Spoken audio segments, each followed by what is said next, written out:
expected. You're growing old. I mean, you know what's happening. The body is rotting. It's dying. It's losing its energy. There's more mass than energy here. And the identification then with the life which in a plant survives pruning, cutting, and even eating. The plant is right back there again. Is I'd say, a biological image that is metaphorical of this spiritual mystery. And there's a wonderful report of the Indians riding into the rain of bullets from Custer's men, and they're saying, it's a good day to die. It's a great day to die. They're not hanging on. That's the message of the myth. You, as you know yourself, are not the final term of your being. And you must die to that one way or another. Giving of yourself to something, or in being annihilated, actually, physically, to return, you might say, or to recognize. Life is always on the edge of death, always.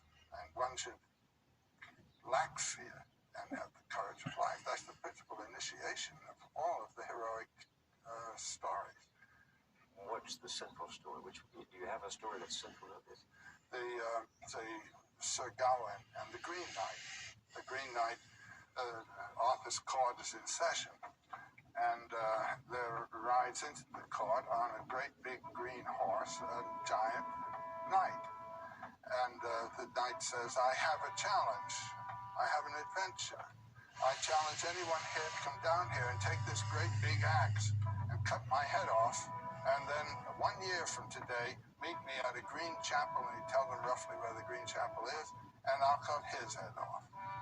And the only knight who had the courage to accept this curious invitation was Gawain.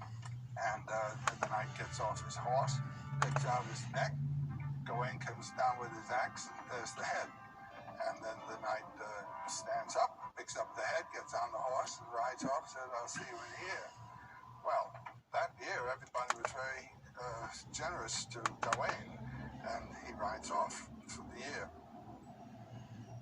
As the day approaches, he finds himself before a little hunter's cabin, and he thinks he'll ask advice here as to where the green chapel is. He tells him, I've got to be there in 3 days.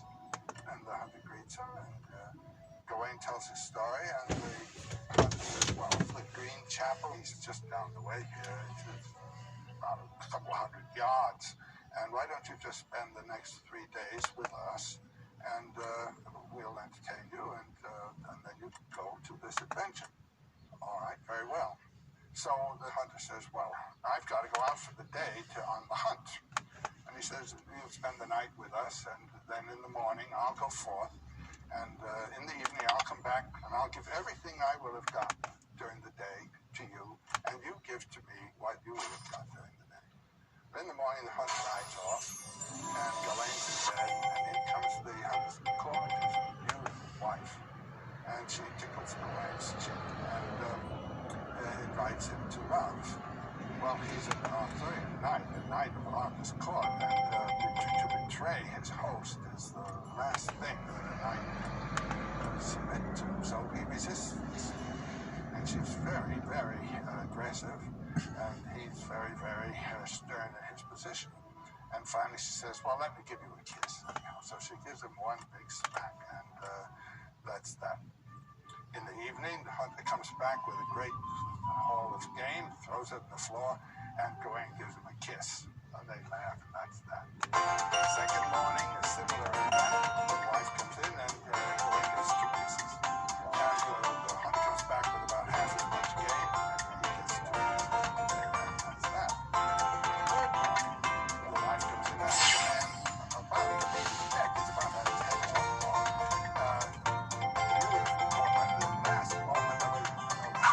Possibility of this wonderful fulfillment, and again he resists. She gives him 3 kisses and her garter, and she says, this will protect you against any danger. The hunter comes home with just one silly smelly fox, throws it on the ground, and he gets 3 kisses but no garter. So comes the time now to go and have your head chopped off. Do you see what the tests are of the night here? One is sex, lust, and the other is courage. So he approaches the chapel, the green chapel, with the green knight whom he's about to encounter, and he hears the knight whetting this great knife, this great axe. He comes to it, and the knight is there, certainly the great big green fellow, and he greets him and said, "Okay, put your neck out there on this block and I'll chop your head off." And he lifts the axe. He said, "No, stretch out a little more." He does this 3 times, and then the axe comes down and just cuts his neck a little bit. The Green Knight says, "That's from the garter." Well, this is the origin legend of the Knights of the Garter. Here's a knight who really transcended the 2 great temptations: fear of death and lust for sex and the joys of life. And the moral? And the moral is that the realization of your bliss, your true being, comes when you have put aside the what might be called passing moment, with its terror and with its temptations and its statement of requirements of life, that you should live this way. What is that story about, I forget where it comes from, about the camel and then the lion, and along the way you lose the burden of youth? The 3 transformations of the spirit. That's Nietzsche. That's the prologue to Thus Spake Zarathustra. Tell me that story. When you are a child, when you are young and a young person, you are a camel. The camel gets down on its knees and says, "Put a load on me." This is obedience. This is receiving the instruction and information that your society knows you must have in order to live a competent life. When the camel is well loaded, he gets up on his feet, struggles to his feet, and runs out into the desert, where he becomes transformed into a lion. The heavier the load, the more powerful the lion. The function of the lion is to kill a dragon, and the name of the dragon is Thou Shalt. And on every scale of the dragon there is a Thou Shalt printed. Some of it comes from 2,000 years, 4,000 years ago. Some of it comes from yesterday morning's newspaper headline. When the dragon is killed, the lion is transformed into a child, an innocent child living out of its own dynamic. And Nietzsche uses the term "ein aus sich rollendes Rad," a wheel rolling out of its own center. That's what you become. That is the mature individual. The Thou Shalt is a civilizing force. It turns a human animal into a civilized human being. But then the one who is thrown off the Thou Shalt is still a civilized human being. You see, he has been humanized, you might say, by the Thou Shalt system. So his performance now as a child is not simply childlike at all. He has assimilated the culture, thrown it off as a Thou Shalt. But this is the way in any artwork. You go to work and study an art. You study the techniques. You study all the rules. And the rules are put upon you by a teacher. Then there comes a time of using rules, not being used by them. You understand what I'm saying? Well, one way is to follow that. It's not much following your bliss, where the deep sense of being informed and going where your body and the soul want to go. When you have that feeling, then stay with it and don't let anyone throw you off. Have you ever read Sinclair Lewis's Babbitt? Not in a long time. You remember the last line? I've never done a thing I wanted to in all my life. Unless it's the man who never followed his bliss. Well, I heard that line. I was living in Brownsville when I was teaching at Sarah Lawrence. Before I was married, I used to be eating out in the restaurants of the town, for my lunch and dinners.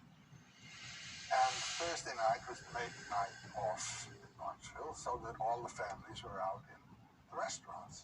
And one fine evening, I was in my favorite restaurant there. It was a Greek restaurant, and at the table was sitting a father, a mother, and a scrawny little boy, about 12 years old. The father says to the boy, drink your tomato juice. And the boy says, I don't want to. And the father, with a louder voice, says, drink your tomato juice. And the mother says, don't make him do what he doesn't want to do. Father looks at her and he says, he can't go through life doing what he wants to do. Said, if he does only what he wants to do, he'll be dead. Look at me. I've never done a thing I wanted to in all my life. I said, my God. Babbitt incarnate. And that's the man who never followed his bliss. Well, you may have a success in life, but then just think of it. What kind of life was it? What good is it? You've never done the thing you wanted to in all of your life. What happens when you follow your bliss? You come to bliss. This should be it in marriage. I mean, that's the sense of the marriage ceremony.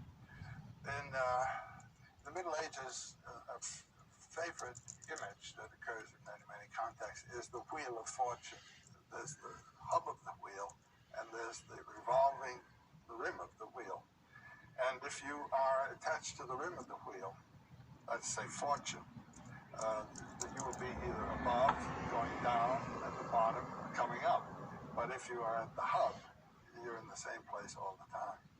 That's the sense of the marriage vow. You know, I take you in health or sickness, you know, in wealth or poverty, but I take you, and you are my bliss, not the wealth that you might bring me, or the social prestige, but you. And that's following your bliss. I came to this idea of bliss because in Sanskrit, which is the great spiritual language of the world, and they know all about it and have known about it for a long time. The transcendent is transcendent. But there are three terms that bring you to the brink. You might say the jumping off place to the ocean. And the three terms are Sat, Chit, Ananda. And Sat, the word Sat means being. Chit means full consciousness. And Ananda means rapture. So I thought, I don't know whether my consciousness is full consciousness or not. I don't know whether my being is proper being or not, but I do know where my rapture is. So let me hang on to rapture, and that'll bring me both being and full consciousness, and it worked. What was your rapture? One started with Indians, and then it went on into more and more mythological matters and the realm of the arts, music, and when I met Gene, then the dance came in, and this is it. To stay with that. And one doesn't have to be a poet to do this. Carpenters do it. A poet is simply one who's made a profession and a lifestyle of being in touch with that. Most people have to be concerned with other things. They get themselves involved in economic and other activities, or drafted into a war that isn't the one you're interested in. And how to hold to this umbilical, you might say, on those circumstances, that's a technique each one has to work out for himself somehow. But most people living in that realm of what might be called occasional concerns, they all have the capacity that's waiting to be awakened to move to this other place. I know it. I've seen it happen in students. Wonderful way of teaching we had at Sarah Lawrence, where I taught for 38 years. I'd have an individual conference with every one of my students at least once a fortnight for half an hour or so. And there you're talking on about the things that students ought to be reading, and suddenly you hit on something that the student really responds to. You can see the eyes open, the complexion changes, the life possibility is over there. all you can say to yourself is, I hope this child hangs on to that, you know. They may or may not, but when they do, they found the life right there in the room. How would you advise somebody to tap that spring of eternal life, that joy that is right there? Well, we're having experiences all the time, which may, on occasion, render some sense of this, a little intuition of where your joy is. Grab it. No one can tell you what it's going to be. You've got to learn to recognize your own depths. Do you ever have this sense when you're following your bliss, as I have at moments, of being helped by hidden hands? All the time. It's miraculous. I even have a superstition that has grown on me as the result of invisible hands coming all the time. Namely, that if you do follow your bliss, you put yourself on a kind of track that has been there all the while waiting for you. And the life that you ought to be living is the one you're living. And when you can see it, you begin to deal with people who are in the field of your bliss, and they open doors to you. I say follow your bliss and don't be afraid, and doors will open where you didn't know they were going to be. Do you ever have sympathy for the man who has no invisible means of support? Who has no invisible means? Yes, he's the one that evokes compassion, you know, the poor chap, and to see him stumbling around when the water life is right there is really, it evokes one's pity. Right there? Mm-hmm. Right there? You believe that? Yes. The waters of eternal life? Right there. Where? Wherever you are. If you're following your bliss, I mean, you're having that joy, that refreshment, that life all the time.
Bring your mental health skills to Victoria.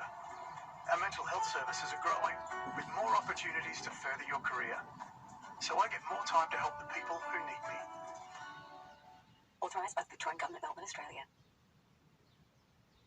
Day 1, I'm in love with the structure. Day 2, I'm in love with the structure. Day 3, I'm in love with the structure. Get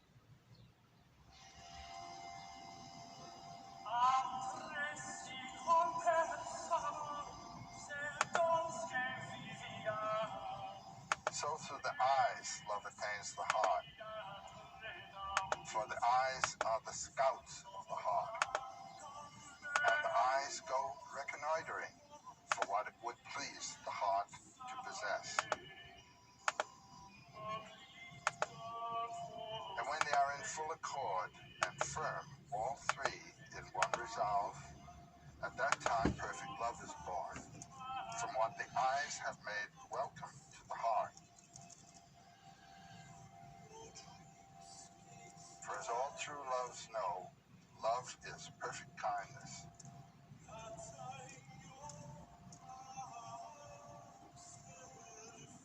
Which is born, there is no doubt, from the heart and the eyes.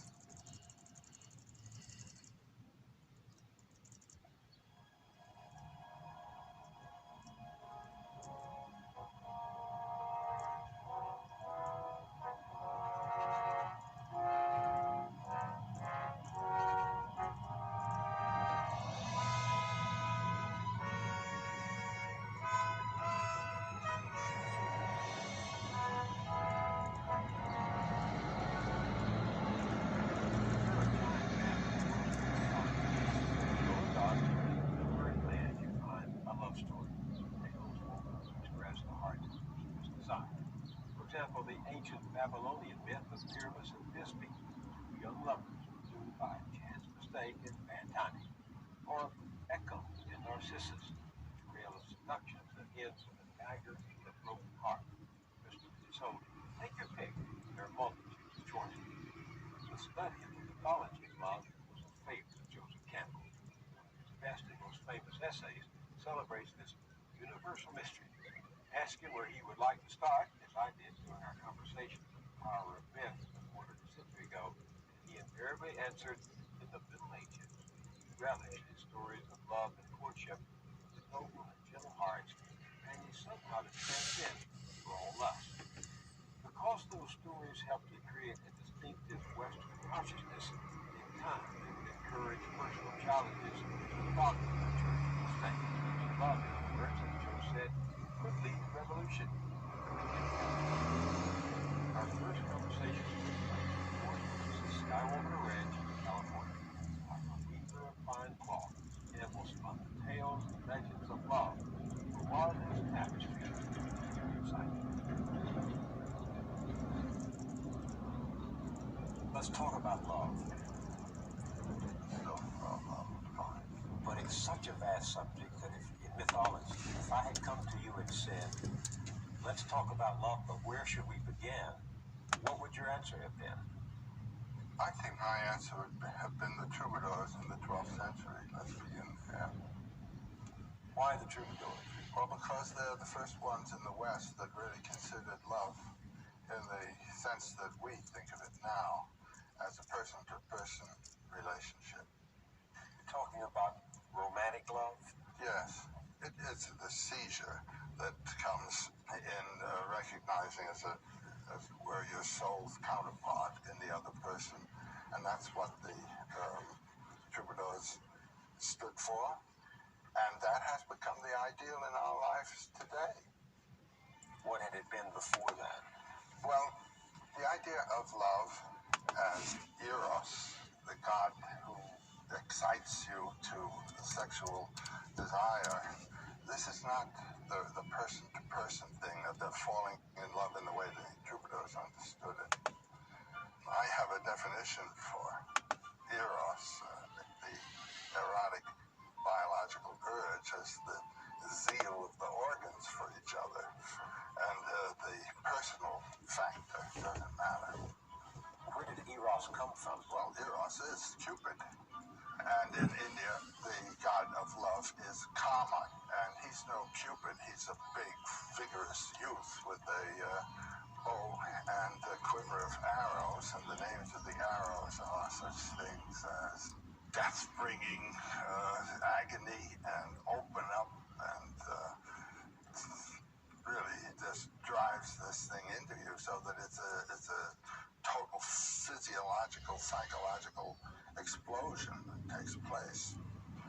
Then the other love, the Christian love of agape, spiritual love, love thy neighbor as thyself. Again, it doesn't matter who the person is. I mean, it's your neighbor. You must have that kind of love. But the kind of seizure that comes from the meeting of the eyes, as they say in the troubadour tradition, and the purely personal, person-to-person thing, as far as I know, it originates as an ideal to be lived for with the troubadours. You've said that what happened in the 12th and 13th centuries was one of the most important mutations of human feeling and spiritual consciousness, that a new way of experiencing love came to expression. Yes. And it was in opposition to that ecclesiastical despotism of the heart, Yes. which required people, particularly young girls, barely out of adolescence, to marry whomever the church or their parents wanted them to marry. What had this done to the passion of the heart? Well, to say a word for the other before I do this, the usual marriage in traditional cultures is arranged for by the families. It's not a person-to-person decision at all.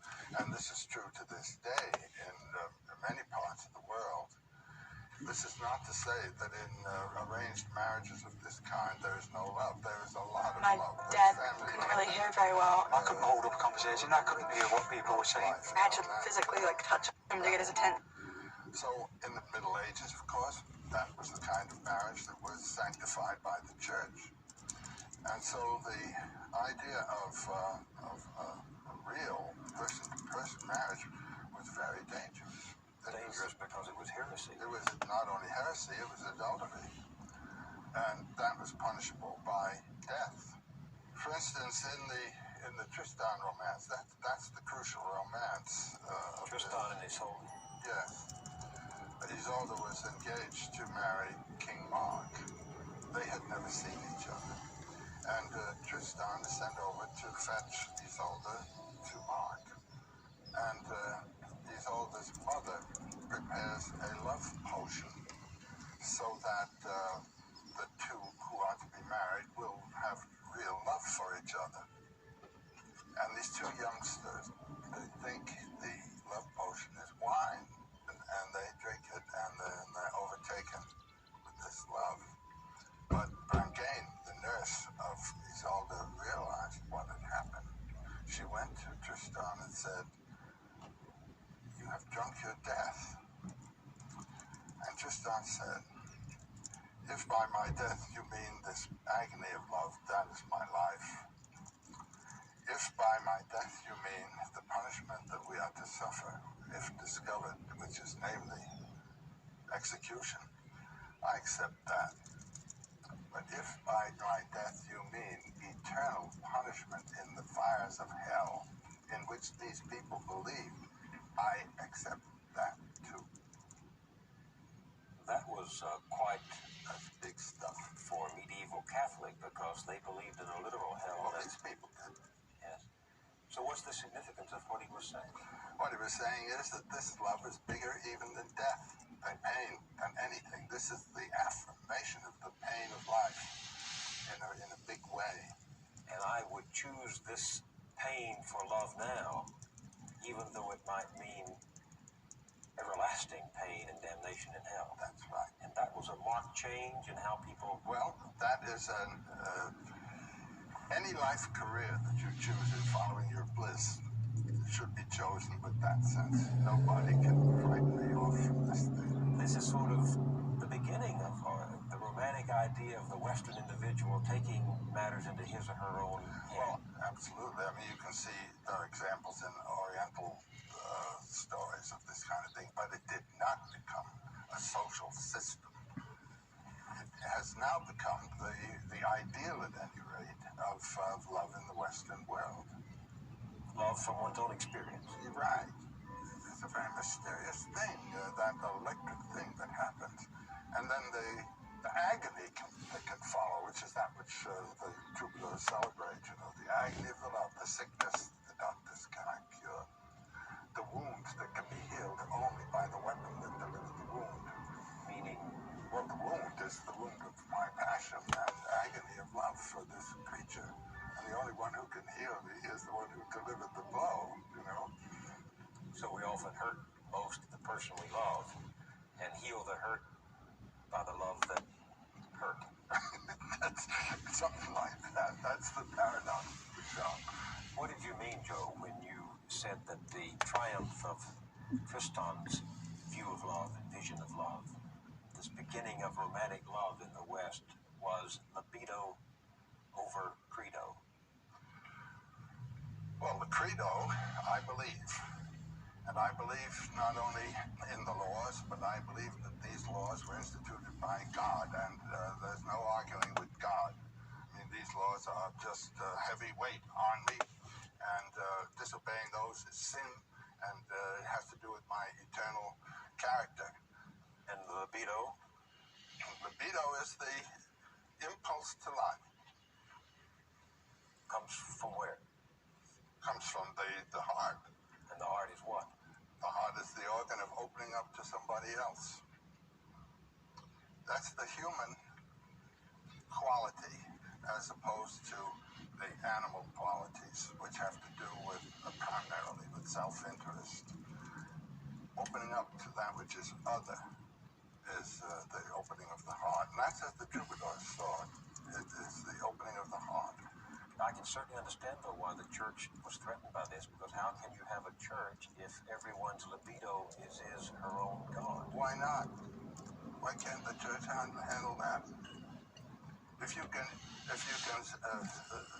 sanctify a marriage that has been arranged, why can't you sanctify a marriage where two people have joined each other?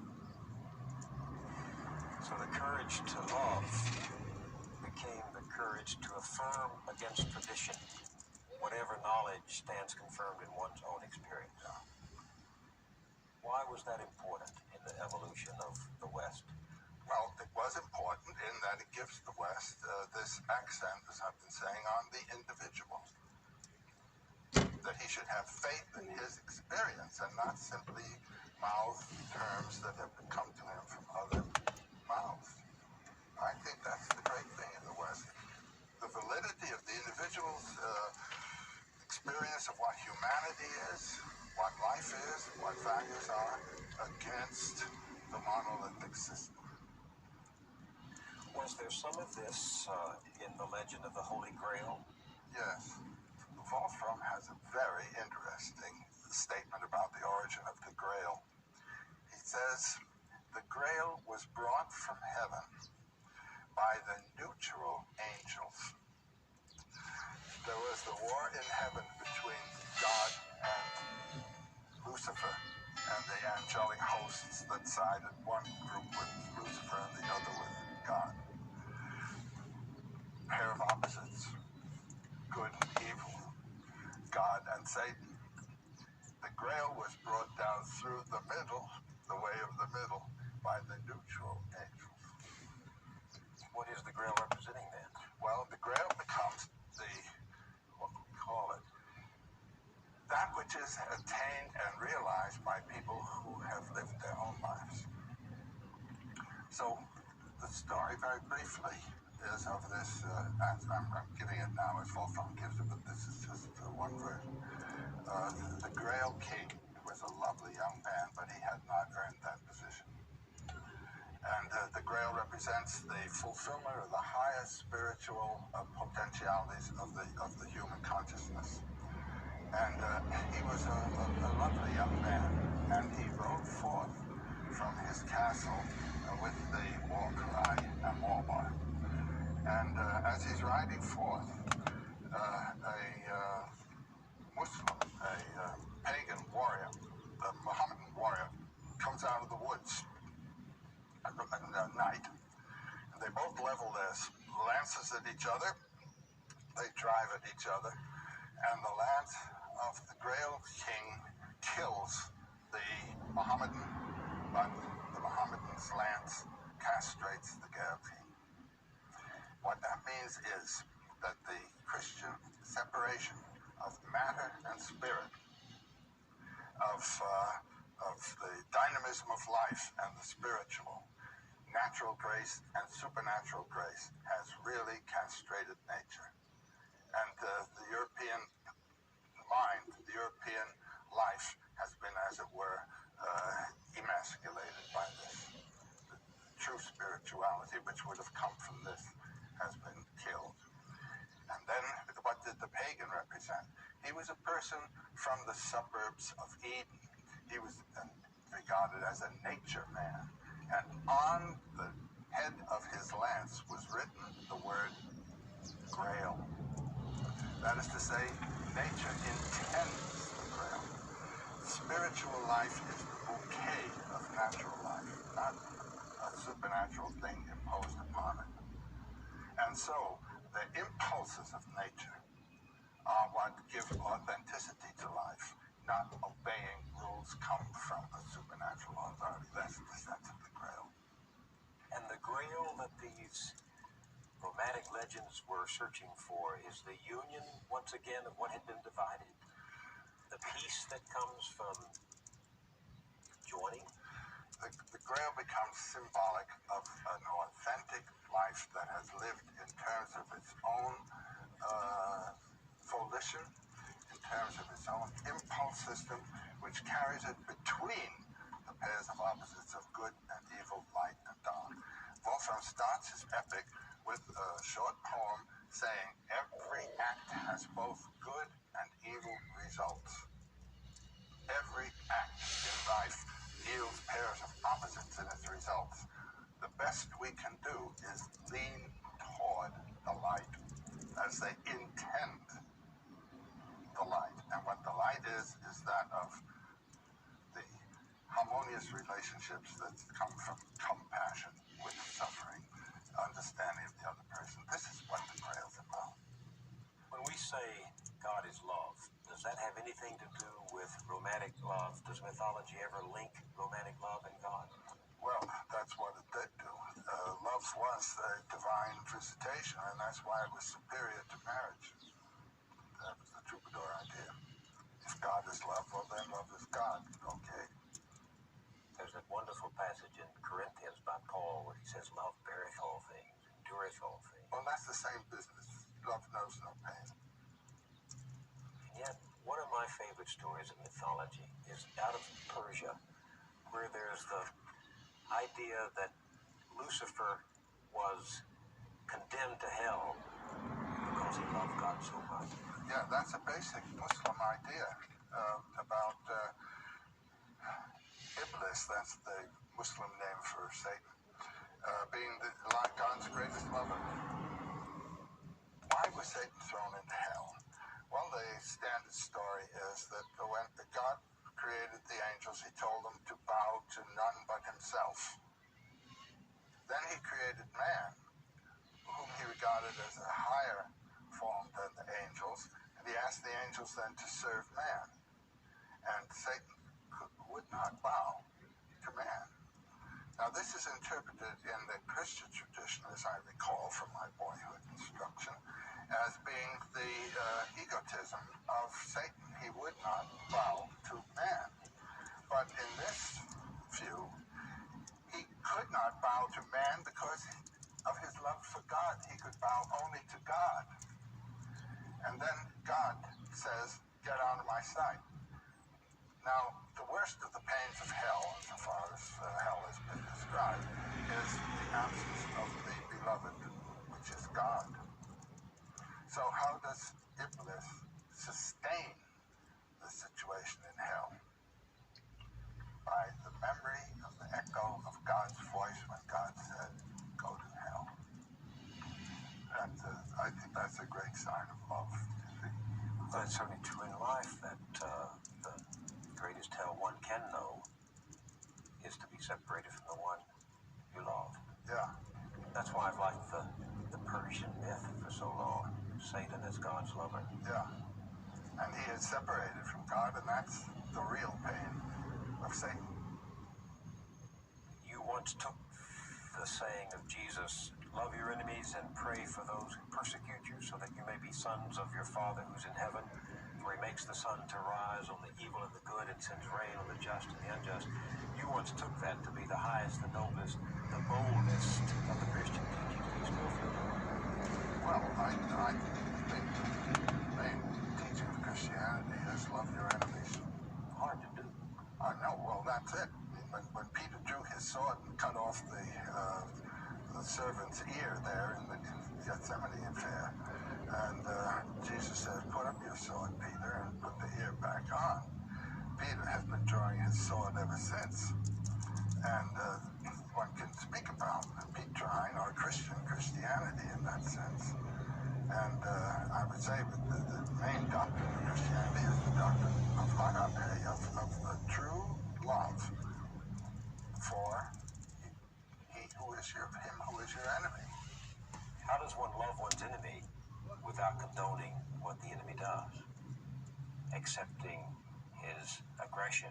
Well, I'll tell you how to do that. Do not pluck the mote from your enemy's eye, but pluck the beam from your own, you know? Now, I have a friend whom I met by chance, a young Buddhist monk from Tibet. You know, in 1959, the communists crashed down and bombed the palace of the Dalai Lama, bombarded Lhasa, and people murdered and all that kind of thing. And he escaped at the time of the Dalai Lama. And those monasteries, there were monasteries with 5,000 monks, 6,000 monks, all wiped out, tortured, and everything else.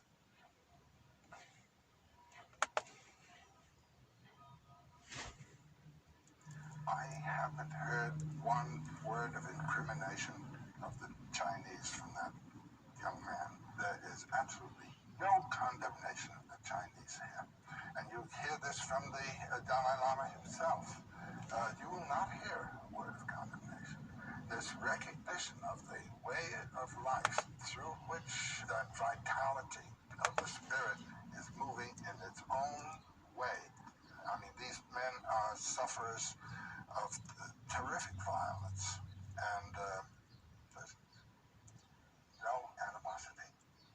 I learned religion from them. Do most of the stories of mythology from whatever culture say that suffering is intrinsically a part of life and that there's no way around it? I think I'd be willing to say that they do. I can't think of anything now that says if you're going to live, you won't suffer. It'll tell you how to understand and bear and interpret suffering. That it will do. And when the Buddha says there is escape from suffering, the escape from sorrow is nirvana. Nirvana is a psychological position where you are untouched by desire and fear.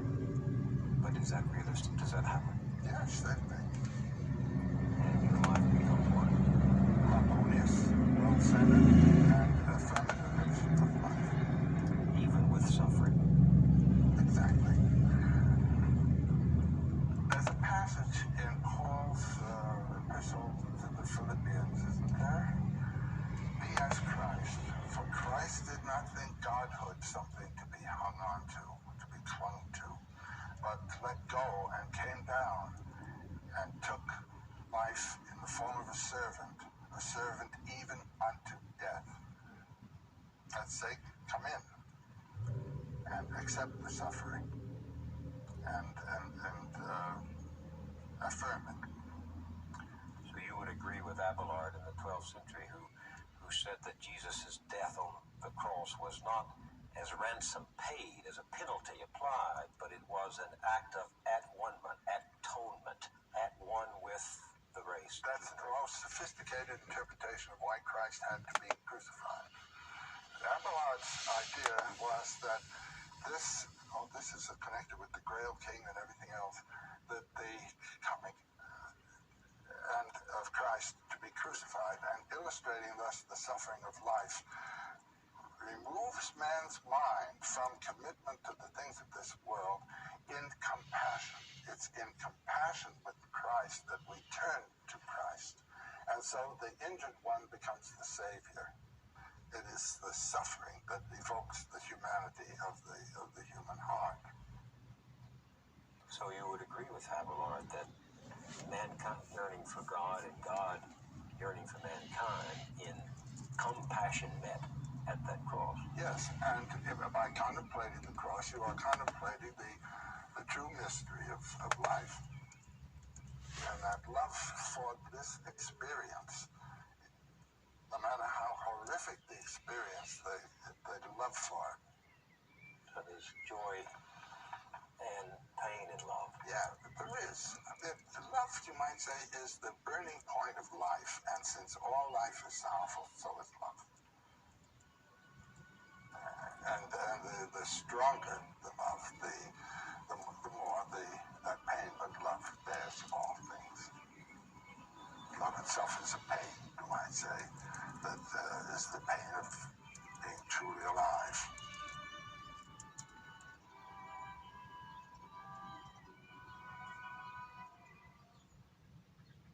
Once upon a time, so long ago it no longer mattered how long ago, the feminine figure of the goddess ruled mythology as the equal of the male. The Greeks even gave her top billing. From chaos, they said, nothing, came Mother Earth, known as Gaia, and Sky, Uranus. They betted that from their coupling came 6 twins known as the Titans, and 3 giants known as Cyclopes, each with 50 heads and 100 arms. Uranus was disgusted and forced him to return to their mother's womb, whereupon an indignant Gaia set out to make him pay for the insult. Uranus came to their bedroom for his usual favors. She recruited one of their sons to make a sickle, and together they took from Uranus what he was most unwilling to give up, the profit of it into the sea. The lesson is not lost on the Greeks. It was a camel like that story. About how patriarchal authority finally drove the goddess from the pantheon of imagination. Somehow, the old guys figured that if they wanted to control the world, they had to change the metaphors. The goddess had begun. She remained the symbol of fertility, crucial to humanity's survival, but no equal, except rarely, in the exercise of power. Repercussions that played out down the centuries are still with us. Return now to our conversation. The Lord's Prayer begins, Our Father, which art in heaven. Could it have begun, Our Mother? This is a metaphorical image. This is a symbolic image. And to make the point that it's not your father, your physical father. We have our Father who art in heaven. But heaven again is a symbolic idea. Where it would heaven be? It is no place. All of the references of religious and mythological images are to planes of consciousness or fields of experience potential in the human spirit. And these are to evoke attitudes and experiences that are appropriate to a meditation on the mystery of the source of your own being. So there have been systems of religion where the mother is the prime parent, the source, and she's really a more immediate parent than the father, because one is born from the mother, and then the first experience of any infant is the mother, so that the image of woman is the image of the world. You might say that mythology is simply a translation of the world into a mother image. We talk of Mother Earth and so forth. But what happened along the way, Joe, to this reverence that in primitive societies was directed toward the goddess figure, the great goddess, the Mother Earth? What happened to that? That comes in primarily with agriculture and the agricultural societies. Fertility and all of that? It has to do with the earth. The human woman does give birth as the earth gives birth to the plants. She gives nourishment as the plants do. So woman magic and earth magic are the same. They are related. And the personification then of this energy which gives birth to forms and nourishes forms is probably female. And so it is in the agricultural world of ancient Mesopotamia, the Egyptian Nile, but also in the earlier planting culture systems that the goddess is the mythic form that is dominant.